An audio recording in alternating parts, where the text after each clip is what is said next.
good to be with you, and I want to talk to you about innovation and location and the implications for international business activity. So I'm especially going to talk a bit about location of activity across national boundaries or across national borders. But before I do, I think it's perhaps useful to begin by saying that the location of business activity has long been an issue in the wider literature or research in business, because one is often concerned with the extent to which business activity agglomerates or concentrates in a particular geographical area. So for instance, it's well known that in New Jersey here we have a lot of activity in the pharmaceutical industry.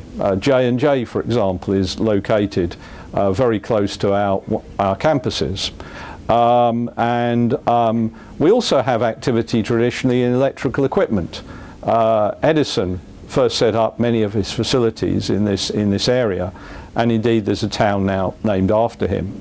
And that reflects the fact that business activity does agglomerate and come together in a particular place, and then that place becomes known, as it were, for the place to do that type of business or that type of industry.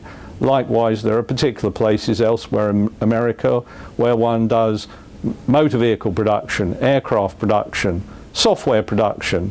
It's well known, for instance, another cluster of activity is Silicon Valley in California. And so in those areas there are concentrations of activity.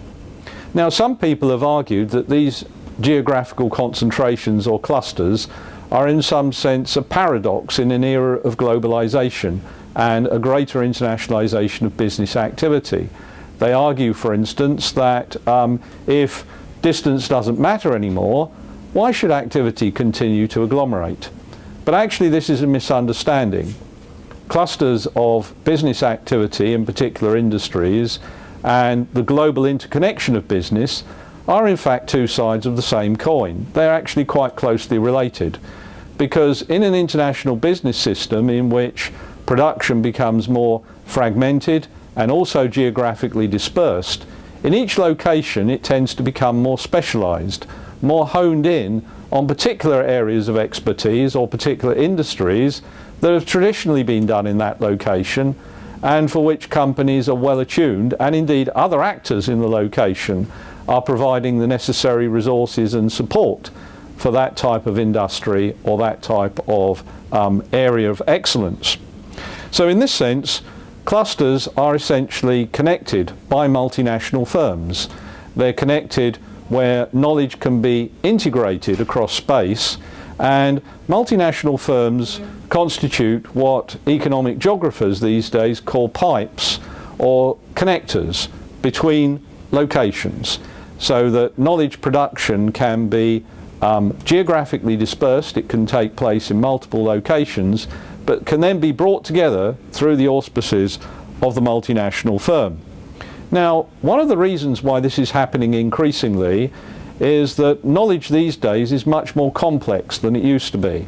Knowledge is often drawn from multiple different sources, even to produce just one product. So, for example, if we think of the telephone today, the telephone, let's say in around 1960, was very similar to the device that had been invented by Bell back in the 19th century.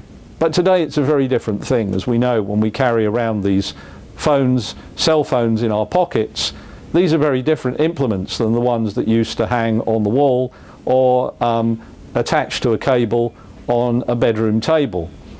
Cell phones are mobile devices, and telephones today do a variety of other things like photography, pictures, music and so on.